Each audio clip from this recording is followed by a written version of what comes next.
The latest RV and economics updates from the Seeds of Wisdom Sunday AM, June 30, 24. Listen to the full version on the official dinarreport.com website and become our supporter on Patreon. Iraqi dinar. IBBC issues major new paper on de-dollarization of Iraq. Professor Frank Gunter publishes a new paper commissioned as part of a series by IBBC's Advisory Council on the challenges of de-dollarization for Iraq. The Advisory Council members and IBBC members have actively contributed to the paper in the past 4 months. It will be presented online on the 18th of June in a webinar and in person at the Spring Conference on the 2nd of July. The Arabic translation will be published soon. Previous advisory papers include 2020, Iraq 2020, Country at the Crossroads, Corruption Worse Than ISIS, Causes and Cures for Iraqi Corruption, Seaports and Airports of Iraq, Rules versus Infrastructure, and Privatization of State-Owned Enterprises. Professor Gunter provides an analysis of the drivers of impact on the dinar exchange rate and examines how best to deal with the parallel market of dinars to dollars. He outlines the practical policy initiatives that should reduce the gap between the official and parallel exchange rates in the medium term.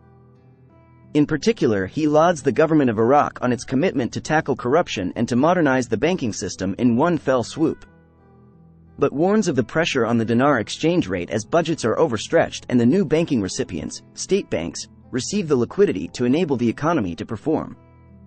He writes, all three of these forces, the anti-corruption effort, the banking liberalization, and the lavish 2023 to 2025 budget, will create challenges for the management of the dinar exchange rate. One could argue that over the last 2 decades the government of Iraq, GOI, had little control over its exchange rate. That exchange rate policy was determined by other sectors of the political economy in Iraq.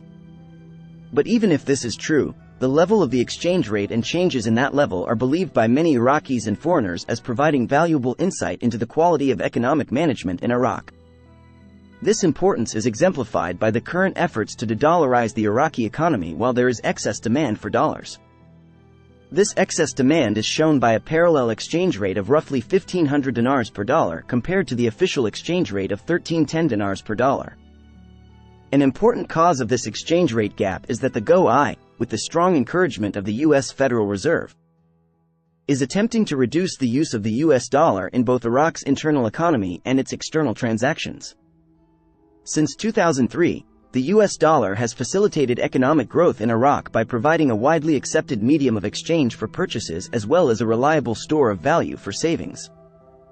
In the long run, whether de-dollarization will have a significant adverse impact on the Iraq economy will depend on how rapidly the GOI can increase both the efficiency of alternative mediums of exchange and the perceived security of alternative stores of value.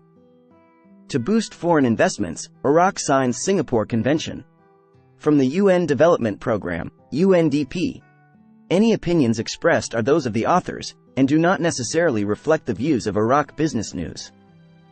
In a landmark move to attract foreign investors to Iraq, the country celebrated its signing of the United Nations Convention on International Settlement Agreements resulting from mediation, Singapore Convention. Under the patronage of Prime Minister Mohammed Shia al-Sudani, the United Nations Development Programme, UNDP, and the National Investment Commission, NIC, of Iraq hosted a high-profile conference on mediation today, Wednesday the 26th of June, 2024. Creating an environment for global investors. Kickstarting the conference on behalf of the Prime Minister Mohammed Shia al-Sudani, the advisor to the Prime Minister, Nasser Salah Abdul Nabi al-Assadi reiterated the government's unwavering focus on foreign investment. We are steadfast in our progressive reforms, striving to transform Iraq into an inviting and secure investment destination. Iraq's accession to the Singapore Convention is a significant milestone, fortifying our efforts to build a robust business sector. We will persist in our endeavors to bolster investment, combat corruption, and generate employment opportunities for our youth, he said.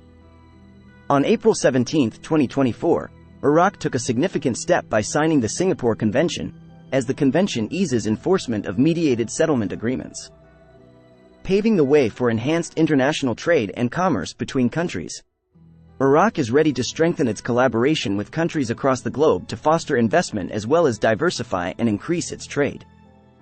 And the convention is an important tool for us to operationalize this, said Dr. Haider Makia, chairman of the National Investment Commission. Iraq enters its new chapter. The conference, generously backed by the European Union, was joined by the European Union ambassador to Iraq, Thomas Seiler. We are working hand in hand with the government and UNDP to support the government's ambition to make Iraq a secure and attractive destination for foreign investments, including from the 27 EU member states. Effective mediation opens a new door for Iraq's international trade and business. Through its anti-corruption and commercial dispute resolution initiatives funded by the European Union, UNDP has also been working with Iraqi universities to build the capacities of law students in commercial dispute resolution, including mediation. With the signing of the Singapore Convention, Iraq is committed to transforming the landscape of commercial cross-border dispute resolution, which will significantly impact businesses engaged in international trade and commerce. We will continue supporting the government in legislation and building the necessary institutional and human capacity to make mediation work, said Alke Lutzma, resident representative of UNDP. The hope is that Iraq's signing of the Singapore Convention is the foundational beginning the country needs in order to attract and instill confidence in investors who wish to do business there, creating a climate that is conducive and safe for foreign investment. About the Singapore Convention. The Singapore Convention is a multilateral treaty that provides a uniform and efficient framework for the enforcement of international settlement agreements resulting from mediation. It applies to agreements concluded by parties to resolve commercial disputes and facilitates international trade by enabling easy cross-border enforcement of these settlements. As of the 11th of June 2024, the convention has 57 signatories and 14 parties. Iraq is the most recent signatory of the convention.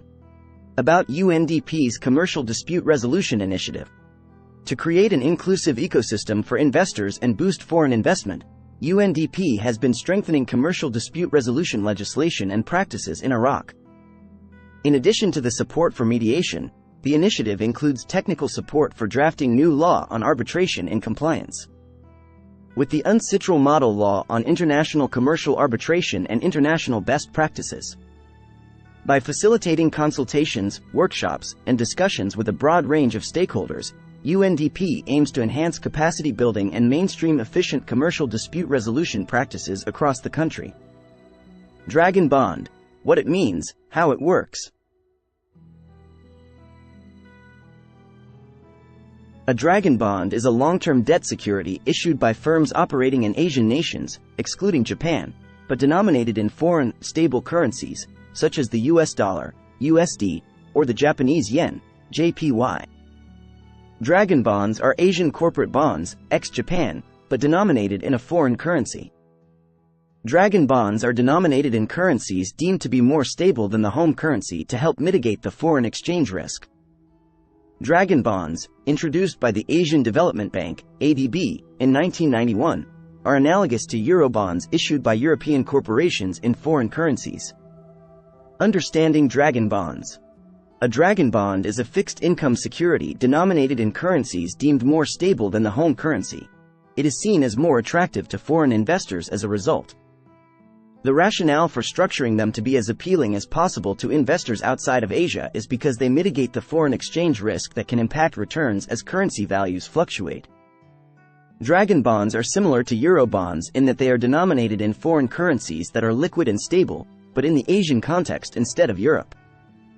Dragon bonds were first introduced in 1991 by the Asian Development Bank, ADB. Because of the foreign denomination, these can be more complex than other bonds because of international differences in taxation, regulatory compliance issues facing firms that issue them, plus limited liquidity in trading them in secondary markets. Dragon bonds and currency risk.